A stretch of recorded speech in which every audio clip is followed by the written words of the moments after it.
औज़ुबिल्लाहि मिनश्शैतानिर्रजीम बिस्मिल्लाहिर्रहमानिर्रहीम। अस्सलाम वालेकुम। मैं हूं नईम अहमद, प्रॉपर्टी आई के प्लेटफॉर्म से। दोस्तों, हाज़िर हूं एक और नई वीडियो के साथ। और आज की इस वीडियो में आपने हमारे थंबनेल में देखा कि प्रॉपर्टी के लिए हुकूमत का एक बड़ा इक़दाम या एक बुरा इक़दाम, हम बात करेंगे इसी टॉपिक पे और आपको पूरी गाइडलाइन देंगे, पूरी ब्रीफिंग देंगे कि ये कौन सा स्टेप है, क्या इक़दामात किए गए हैं और ये प्रॉपर्टी किस तरफ जाने वाली है। इसमें प्रॉपर्टी में जिन लोगों के पास प्रॉपर्टीज़ हैं उन्हें बहुत बड़ा लॉस हो सकता है, या जिन लोगों के पास जो लोग प्रॉपर्टी परचेज़ करना चाहते हैं उन्हें बहुत बड़ा लॉस हो सकता है। तो इस पूरी बात पे हम पूरी तरह से जो है वो रोशनी डालेंगे। अगर आप हमारे चैनल पर नए हैं तो हमारे चैनल को सब्सक्राइब करके बेल का बटन दबा लें ताकि हमारी हर नई आने वाली वीडियो आपको मिल सके। और वीडियो को आखिर तक ज़रूर देखा करें ताकि आपको प्रॉपर अंडरस्टैंडिंग्स मिल सके, प्रॉपर इन्फॉर्मेशन मिल सके। वीडियो पसंद आए तो इसे लाइक और शेयर ज़रूर करें। दोस्तों, बढ़ते हैं टॉपिक की तरफ। ये इक़दाम है क्या?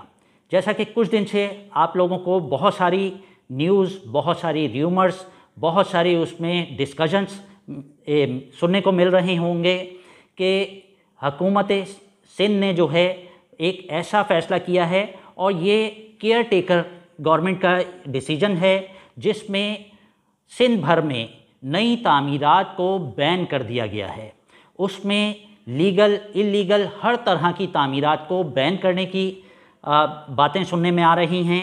और इसमें कितनी हकीकत है, कितनी सदाकत है और होने क्या जा रहा है, क्या रीज़न्स है। जैसा कि इलीगल कंस्ट्रक्शंस, इलीगल तामीरात वो तो डेफिनेटली बैन होनी ही चाहिए, हर जगह बैन होनी चाहिए, कहीं भी इलीगल तामीरात की इजाज़त नहीं होनी चाहिए। लेकिन ये क्या मौमा है, ये क्या मामला है कि लीगल कंस्ट्रक्शंस को भी जो है उन्हें भी बैन कर देना। यहाँ तक कि कोई ज़मीनें हैं, कोई प्लॉट है, उनमें फ़र्दर प्रोसीडिंग नहीं हो पाएगी, यानी ना उसका मैप अप्रूव हो पाएगा, ना उसकी जो है वो सेल परचेज़ हो पाएगी। क्योंकि अगर मेरे पास एक प्लॉट है और मैं उसे सेल करना चाह रहा हूँ और आप एक प्लॉट को परचेज़ करना चाह रहे हैं, तो आप जब उस पर तामीरात नहीं कर सकते हैं तो उस प्लॉट को परचेज़ करके करेंगे क्या? तो डेफिनेटली वो डेड हो जाएगा। यानी जब तक ये बैन नहीं ख़त्म होता तो आप प्लॉट को परचेज़ करके क्या करेंगे। और मेरे 10 तरह के मैटर्स, 10 तरह के मामलात बेस कर रहे हैं कि जी मेरा फाइनेंस उस प्लॉट में स्टक है। मैं उन सारे मामलात को उसी वक्त सीधा कर सकता हूं या प्रोसीड कर सकता हूं जब मैं अपने इस प्लॉट को सेल कर लूं। तो एक तरफ तो जो है प्रॉपर्टी की सेल परचेज़ प्लॉट्स वगैरह की वैसे ही ना होने के बराबर हुई थी। कंस्ट्रक्टेड प्रॉपर्टी उसकी सेल परचेज़ चल रही थी। हम इस वीडियो में आपको ये भी बताएंगे कि कौन सी प्रॉपर्टीज़ इससे इफ़ेक्ट होंगी और कौन सी प्रॉपर्टीज़ को इस डिसीजन की वजह से जो है वो बेनिफिट मिलेगा। जी हाँ, अब आप समझ गए होंगे थोड़ा सा मेरे इन पॉइंट से कि ये अगर स्टेप लिया जाता है तो फर्स्ट ऑफ ऑल जो लैंड्स हैं, जो ज़मीनें हैं, जो अनकंस्ट्रक्टेड प्रॉपर्टीज़ हैं वो इफ़ेक्ट होंगी और वहाँ नेगेटिव इम्पैक्ट आएगा। ऑलरेडी जो प्लॉट 1.5 करोड़ रुपए का था आज से 1.5 साल पहले उसकी प्राइस ऑलमोस्ट 1 करोड़ पे आई हुई है। एक जनरली अगर हम बात करें एरिया टू एरिया वेरी भी करता है। और दूसरी तरफ हम अगर देखते हैं कि जो कंस्ट्रक्टेड प्रॉपर्टी 1.5 साल की बात नहीं करते हैं, जस्ट 6 मंथ्स पहले जो कंस्ट्रक्टेड प्रॉपर्टी 1 करोड़ की थी 6 मंथ्स में वो तकरीबन 1.25 करोड़ पे पहुंच चुकी है। यानी कंस्ट्रक्टेड प्रॉपर्टी इंक्रीज़ हुई है और जो नॉन कंस्ट्रक्टेड प्रॉपर्टी है, जो लैंड्स हैं, प्लॉट्स हैं, ओपन प्लॉट्स हैं, वो डिक्रीज़ हुए हैं कुछ, क्योंकि उनका बायर नहीं है मार्केट में। और लोगों की नीड तो है, रिहाइश, ऑफिसेस, शॉप्स हर किसी को चाहिए। बिज़नेस करने के लिए आपको शॉप्स और मॉल्स वगैरह रिक्वायर्ड हैं और रेजिडेंस के लिए आपको अपार्टमेंट, मकानात, कंस्ट्रक्टेड प्रॉपर्टी की ज़रूरत है। जैसे जैसे हमारे मुल्क में कंस्ट्रक्शन की कॉस्ट इंक्रीज़ हुई, जैसा कि आपको मैंने अपनी पिछली वीडियो में भी मेंशन किया था कि अगर हम इन 3.5 सालों का कंपैरिजन देखते हैं तो जो कंस्ट्रक्शन 50 लाख की हो रही थी 3.5 साल पहले, वो 3 इयर्स में अप्रॉक्सीमेटली 1 करोड़ पे आ गई, यानी डबल हो गई। और इन पिछले लास्ट 6-7 मंथ्स में वो कंस्ट्रक्शन कॉस्ट 1.25 करोड़ पे पहुंच गई, यानी 50 लाख वाली कंस्ट्रक्शन 1.25 करोड़ पे 3.5 साल में पहुंच जाने का मतलब ये है कि 2.5 गुना इंक्रीज़ हो गई। हर रुपया वो डबल नहीं बल्कि 2.5 गुना हो गया। आपके 50 लाख की कंस्ट्रक्शन 1.5 करोड़ पे सॉरी। और अब जो हम डॉलर के हालात देख रहे हैं, उस लिहाज से उसका इम्पैक्ट जो है वो आपके स्टील पे, सरिये पे, सीमेंट पे ऑलरेडी उस तरफ आना एक्सपेक्टेड नज़र आ रहा था। लेकिन ये तामीरात को बैन कर देने की वजह से वो सरिये का और सीमेंट का बायर तो कोई रहेगा नहीं। अब उनके साथ क्या मामला होता है वो एक अलग चैप्टर है, लेकिन जो प्लॉट्स हैं उनकी सेल परचेज ऑलमोस्ट कंप्लीटली रुक जाएगी। और रही बात कंस्ट्रक्टेड प्रॉपर्टी, तो कंस्ट्रक्टेड प्रॉपर्टी जो है उसकी मार्केट वैल्यू और इंक्रीज़ हो जाएगी, क्योंकि बात होती है डिमांड एंड सप्लाई की। अब जब कंस्ट्रक्टेड प्रॉपर्टी की डिमांड बढ़ जाएगी, क्योंकि नॉन कंस्ट्रक्टेड प्रॉपर्टी अगर मेरे पास ऑप्शंस हैं कि मैं प्लॉट परचेज़ करके उस पर जो है घर तामीर कर लूँ, या कमर्शियल प्लॉट परचेज़ करके उस पर जो है कोई प्लाजा या शॉप्स या कोई मार्केट बना लूँ। लेकिन जब कंस्ट्रक्शन बैन कर दी जाएगी तो उस प्लॉट को परचेज़ करना भी मेरे लिए पर्पसलेस हो जाएगा, और जो कंस्ट्रक्टेड प्रॉपर्टी है उसकी तरफ लोगों की डिमांड बढ़ेगी। हर शख्स जो है कंस्ट्रक्टेड प्रॉपर्टी की तरफ दौड़ लगाएगा। जब कंस्ट्रक्टेड प्रॉपर्टी की तरफ दौड़ लगाएगा तो जिन लोगों के पास कंस्ट्रक्टेड प्रॉपर्टी है उनकी डिमांड हाई हो जाएगी, यानी जो प्रॉपर्टी 1 करोड़ की है वो हो सकता है आने वाले चंद दिनों में 1.25 करोड़ पे, और उसके बाद 1.5 करोड़ पे, और फिर लिमिट तो हमारे मुल्क में किसी चीज़ की कोई है नहीं। किसी चीज़ की भी जो है प्राइस कंट्रोल पे प्रॉपर वर्किंग नहीं हो रही है जिस तरह से होनी चाहिए। हर चीज़ जो है वो दिन ब दिन इंक्रीज़ होती जा रही है।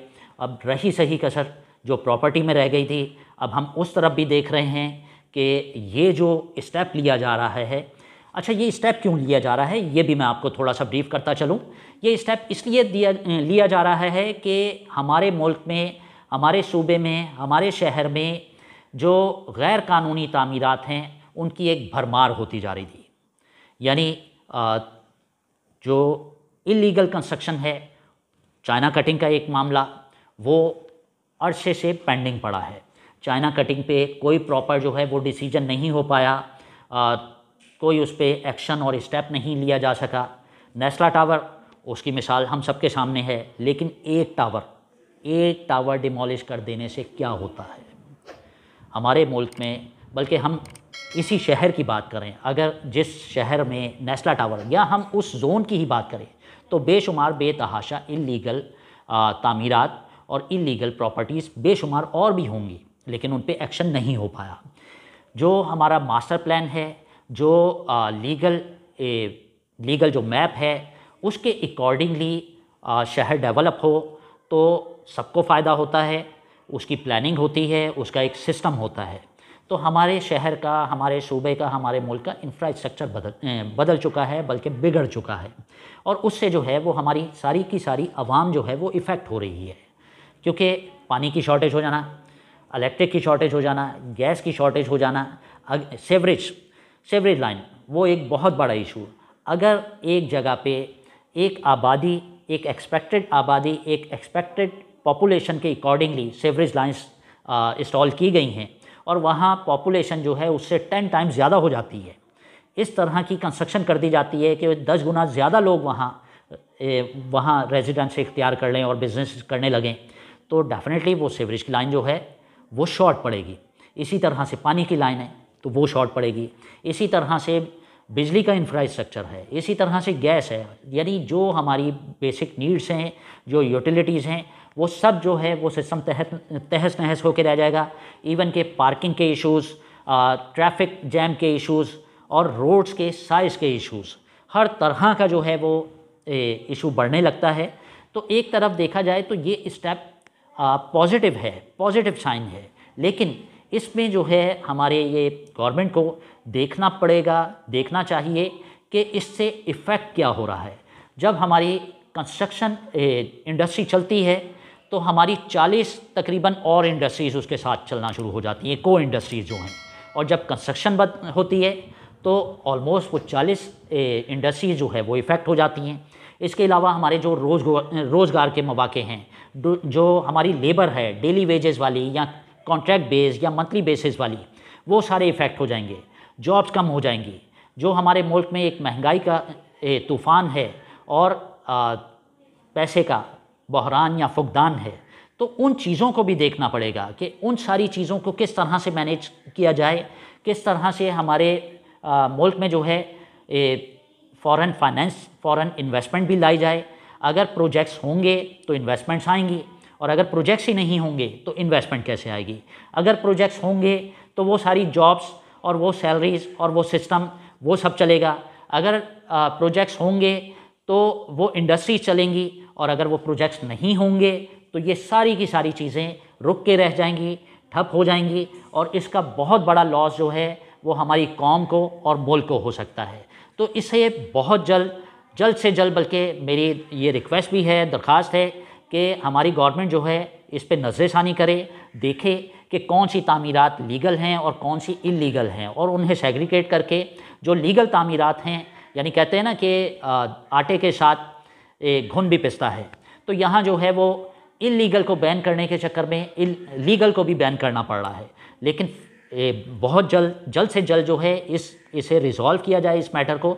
जो लीगल कंस्ट्रक्शंस हैं उन्हें सेपरेट किया जाए इल्लीगल से, और उनकी फौरी तौर पे इजाज़त होनी चाहिए, ताकि ये इंडस्ट्री टोटली बंद ना हो। हमारे मुल्क में बहुत सारी चीज़ें बंद हो चुकी, बहुत सारी चीज़ें यहाँ से मूव कर चुकी, दूसरे ममालिक को उनका बहुत सारा फ़ायदा मिला, और हमारी एक्सपोर्ट बढ़ने के बजाय चाहे इंपोर्ट को बैन किया गया, बीच में फिर खोल दिया गया, एलसी के इश्यूज़ और सो एंड सो, डॉलर अला बला बहुत सारे इश्यूज़ हैं, और एट दी एंड लॉस मुल्क को ही पहुंच रहा है, लॉस कौम को ही पहुंच रहा है। तो खुदारा इस पे नज़रसानी करें और देखें कि क्या सही है और क्या गलत है। जो चीज़ें हमारे मुल्क और कौम के मफाद में हैं, फ़ायदे में हैं, उन चीज़ों को हरगिज़ बंद नहीं होना चाहिए। उन चीज़ों को फौरी तौर पे अगर पॉज दिया भी गया है तो फौरी तौर पे जो है रिलीज़ कर देना चाहिए, कंटिन्यू होनी चाहिए। और जो चीज़ें हमारे मुल्क और कौम के मफाद के ख़िलाफ़ हैं, यानी जो नुकसानदेह हैं, उन्हें फौरी तौर पे बंद होना चाहिए। सिर्फ कंस्ट्रक्शन में नहीं, सिर्फ प्रॉपर्टी में नहीं, बल्कि जहाँ जहाँ नेगेटिव्स हैं, जहाँ हमारे मुल्क को नुकसान पहुँच रहा है, वो सारी चीज़ें, वो सारी की सारी चीज़ें बंद होनी चाहिए। तो आप भी हमें अपनी राय से आगाह करें, और इस वीडियो को जितना आप फैला सकें इस वीडियो को फैलाएं, और अपने कमेंट मेंशन करें कि आपको क्या सही लगता है, आपका क्या नज़रिया है। इंशाल्लाह बहुत जल्द फिर हाजिर होऊंगा नई वीडियो के साथ। अब मुझे इजाज़त दीजिए। अल्लाह हाफ़िज़।